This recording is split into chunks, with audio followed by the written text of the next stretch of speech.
Lights, camera, and I'm ready for action. I'm ready with passion. Buckle up, keep it fastened.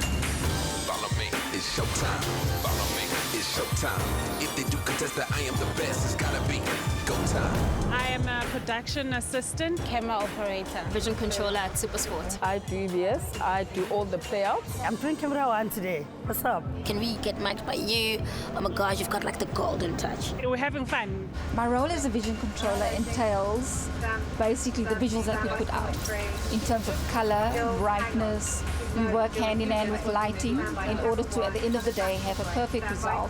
For example, use 2, 3, 4 cameras that they match color-wise, intensity, brightness, and acceptable for the eye at home.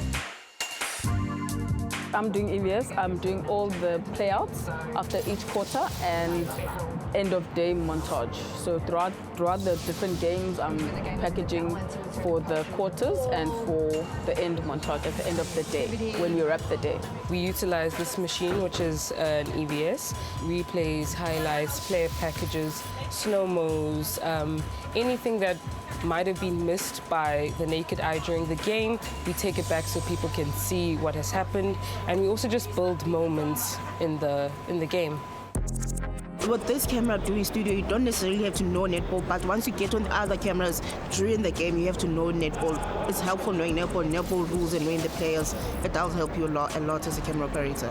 You need to know the game, because if anything happens, the viewers out there, they need to know what happened.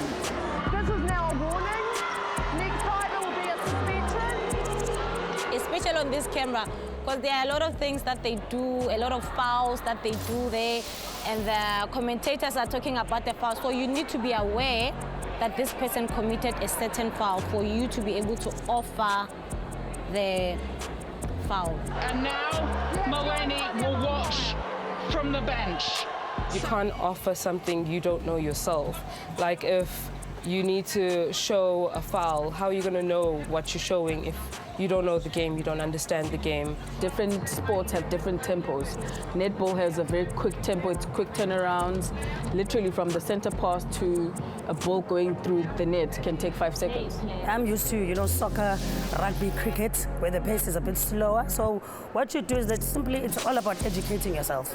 Like camera movements are almost the same. The story is told differently. So you educate yourself. That's why we have workshops where they teach us a bit more.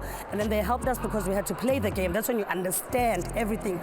Because then that's how you actually help the commentators and everything. And listen to the commentators, what they're talking about, and give it to them. And the director sees it. And then combine the story. And then everything else is a gut feeling. If you feel like there's something that you can show that another camera doesn't have, you give that to the director and it completes the story. It's all about completing the story. I really enjoy editing, and I enjoy the live aspect of it. I love that, okay, it needs to be done now, and when we're done, we're done.